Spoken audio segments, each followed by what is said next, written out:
Samsung's Galaxy S handsets typically rank among the top phones of any given year, making them a constant source of excitement. That's why, even if the Samsung Galaxy S25 range is still a few months away, we're eagerly anticipating what it will bring to the mobile table. Furthermore, while Samsung's most recent phones, the Samsung Galaxy S24, Galaxy S24 Plus, and Galaxy S24 Ultra, are unquestionably excellent, there is still space for development, as evidenced by our Samsung Galaxy S24, 24 Plus, and S24 Ultra review.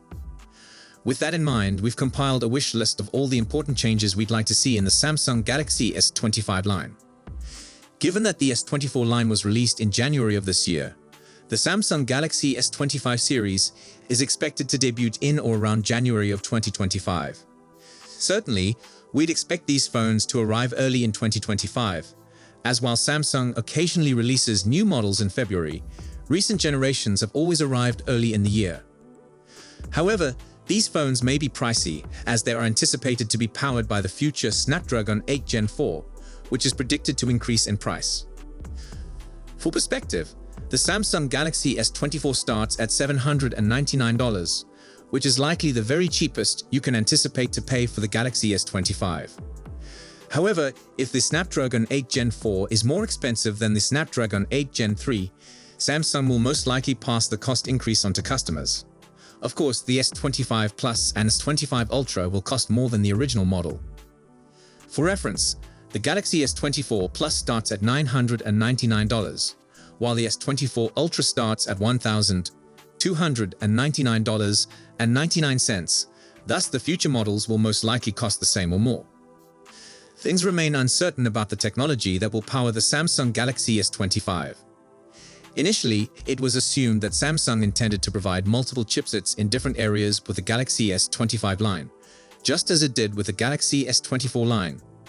Specifically, the phone was apparently planned to release the S24 and S24 Plus with its own Exynos 2500 chipset in Europe, India, and South Korea, while the US market would receive Qualcomm's as yet unannounced Snapdragon 8 Gen 4 across the board.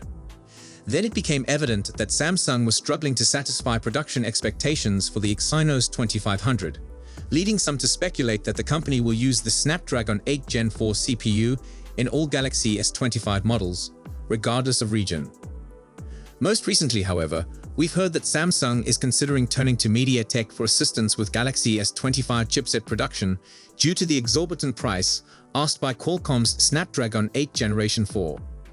If Samsung does actually sign a contract with MediaTek, it is possible that some Galaxy S25 versions in Europe, India, and South Korea would be equipped with a MediaTek chip, most likely the MediaTek Dimensity 9400, while others will utilize Samsung's own Exynos 2500.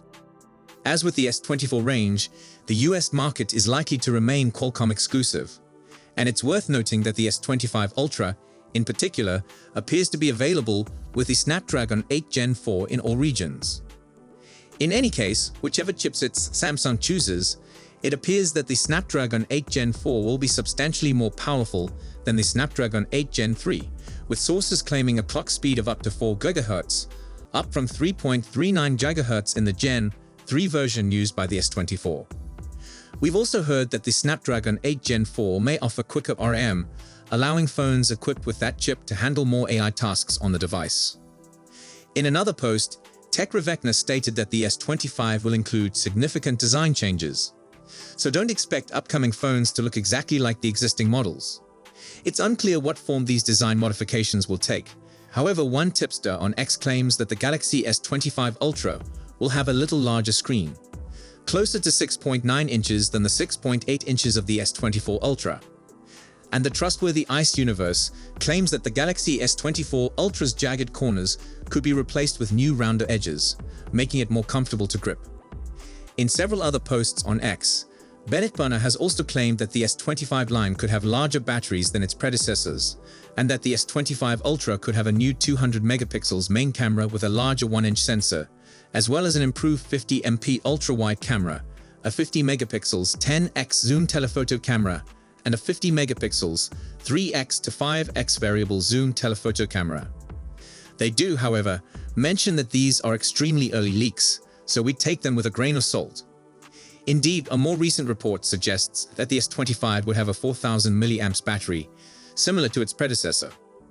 On the software front, Samsung has finally begun to give smooth Android updates in its new phones, so the S25 will most likely follow suit. Here are some reasons why the S25 series could outperform the Galaxy S24 range if Samsung makes the following adjustments. 1.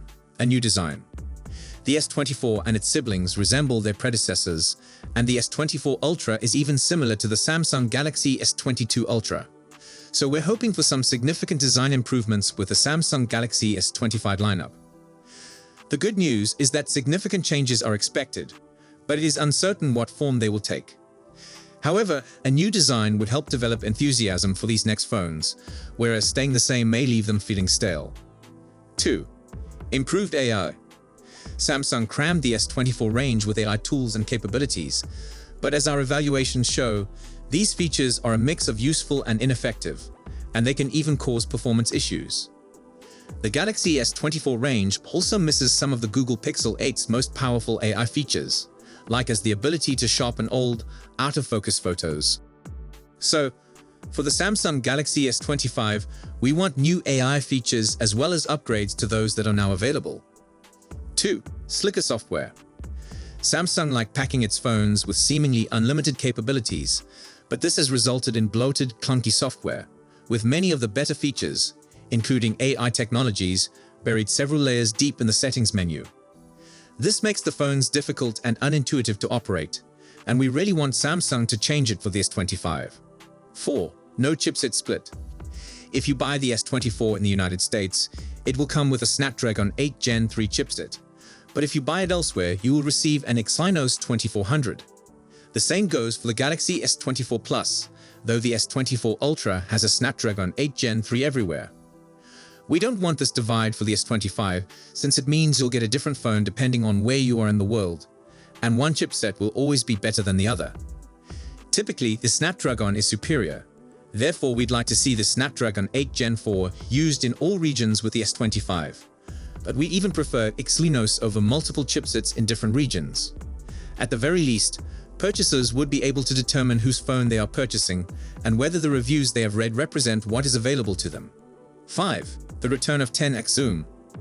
One of the more startling changes Samsung made with the Galaxy S24 Ultra was to replace its predecessor's 10x optical zoom with a 5x one.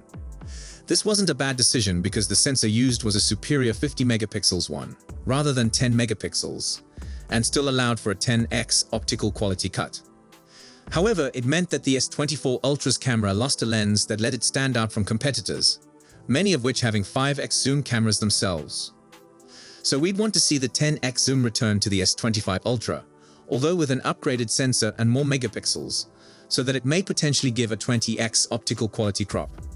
If Samsung increases the number of megapixels in their 3x zoom camera, we may potentially obtain a 5x crop from it.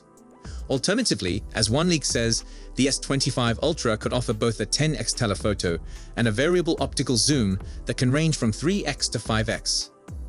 So if you have any questions or comments,